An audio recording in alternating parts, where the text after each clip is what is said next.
Hello guys, high, welcome to our channel. This is Anuradha.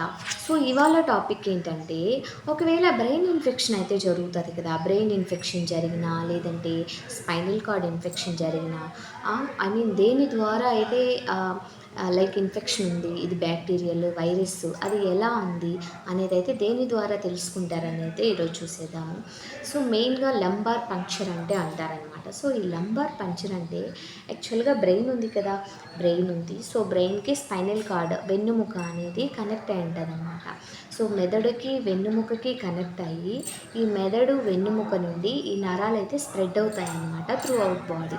So ఇలాగా మెదడు నుండి ఒక ఇన్ఫర్మేషన్ ఇంకో ఇన్ఫర్మేషన్ బాడీకి కానీ, బ్రెయిన్కి కానీ, హార్ట్కి కానీ ఇలా రివాల్వ్ అవుతూ ఉంటుందన్నమాట. సో ఈ లంబార్ పంచర్ ఎలా చేస్తారు, ఎందుకు చేస్తారు అనేది చూసేద్దాం అనమాట. సో ఈ లంబార్ పంచర్ ఎందుకు చేస్తారంటే, మన మెదడు అయితే ఉంటుంది కదా. సో మెదడుకి ఏదైనా ఇన్ఫెక్షన్ వచ్చినా, లేదా వెన్నుముక ఇన్ఫెక్షన్ వచ్చినా వెంటనే సిఎస్ఎఫ్ ఫ్లూయిడ్ అయితే ఉంటుందన్నమాట. సో సిఎస్ఎఫ్ ఫ్లూయిడ్ అంటే ఏంటంటే సెరిబ్రో స్పైనల్ ఫ్లూయిడ్. అది ఆ ఫ్లూయిడ్ ఎలా ఉంటుందంటే, మెదడు అయితే ఉంటుంది కదా.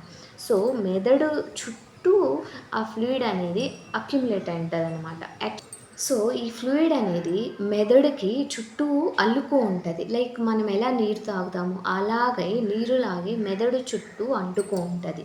సో అది స్కల్ అయితే ఉంటుంది కదా, స్కల్కి బ్రెయిన్ నుండి అయితే కాపాడుతూ ఉంటుందన్నమాట. ఇది ఈ సెరిబ్రో స్పైనల్ ఫ్లూయిడ్ అంటే అది యాక్చువల్గా వాటరీ లాగే ఉంటుంది, కానీ థిక్ కలర్లో ఉంటుందన్నమాట. సో ఇది ఎందుకు చేస్తారు అనేసి అంటే, ఏమైనా చెప్పాను కదా, ఏమైనా డిసీజెస్ ఉన్నాయా, ఏమైనా బ్యాక్టీరియా ఉందా, లేదంటే ఏమైనా మెదడు ఏమైనా ఇన్ఫెక్షన్ అయిందా, స్పైన్ ఏమైనా ఇన్ఫెక్షన్ అయిందా. సో దాన్ని ఈ సిఎస్ఎఫ్ శాంపుల్ తీసి ఆ టెస్ట్లు అయితే చేస్తారన్నమాట. సో ఎందుకు ఇలాంటివి చేస్తారు అనేసి అంటే, చెప్పాను కదా, ఇన్ఫెక్షన్స్ కానీ, లేదా మెదడులో ఏమైనా బ్లీడింగ్ అయినా, లేదా మెదడులో ఏమైనా ట్యూమర్స్ ఉన్నా, స్పైన్లో ట్యూమర్స్ ఉన్నా, అది బ్రెయిన్కి స్పైనల్ కార్డ్కి కనెక్షన్ అయితే ఉంటుంది కదా. సో దీని నుండి ఆ శాంపిల్స్ అయితే తీస్తారనమాట. యాక్చువల్గా ఈ నర్వస్ సిస్టమ్ అనేది బ్రెయిన్కి స్పైన్ కార్డ్ అయితే టోటల్గా అటాచ్ అయి ఉంటుంది అనమాట. సో మెదడుకి ఈ వెన్నుముక అనేది అటాచ్ అయి ఉంటుంది. సో మెదడుకి ఈ ఫిక్షన్ లేకుండా ఈ సెరిబ్రో స్పైనల్ ఫ్లూయిడ్ అనేది ఎప్పుడూ అడిక్వేట్గా ఉంటుందన్నమాట. సో అలా మెదడుకు ఉన్నప్పుడు మెదడుని పైన స్కల్లు కాపాడుతూ ఉంటుంది. సో స్కల్కి మెదడుకి ఈ ఫిక్షన్ లేకుండా ఈ సెరిబ్రో స్పైనల్ ఫ్లూయిడ్ అయితే యాక్ట్ చేస్తుందన్నమాట. సో సెరిబ్రో స్పైనల్ ఫ్లూయిడ్ మెదడులోనే ఉంటుందా అంటే, మెదడుకి తర్వాత వెన్నుముకకైతే కనెక్ట్ అయితే అయి ఉంటుంది కదా.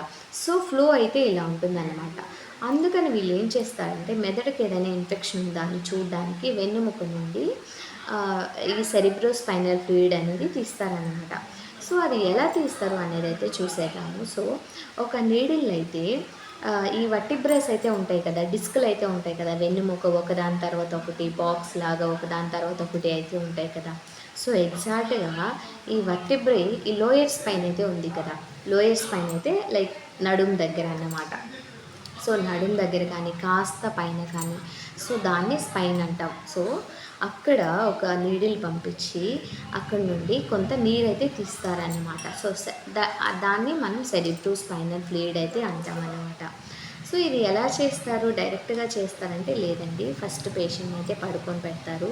సో పేషెంట్ని పడుకొని పెట్టిన తర్వాత నీట్గా బ్లాంకెట్ ఒకటి కప్పి, సో ఎగ్జాక్ట్గా అనస్థెటిక్ అయితే ఇస్తారు. అది స్పైన్ అనస్థీషియా అయి ఉండొచ్చు, లేదంటే జనరల్ అనస్థీషియా కూడా అయి ఉండొచ్చు. ఎందుకంటే నీడిల్ మనకు లోపలికి పడుచున్నప్పుడు పెయిన్ రాకుండా అనమాట. సో అలా నీడిల్ ప్రిక్ చేసి మ్యాక్సిమం ఒక 2 ml 3 ml తీసుకొని తర్వాత ఆ ప్రెషర్ అయితే పెడతారనమాట. సో ఆ ప్రెషరు చాలా ప్రెషర్ ఇవ్వాలి.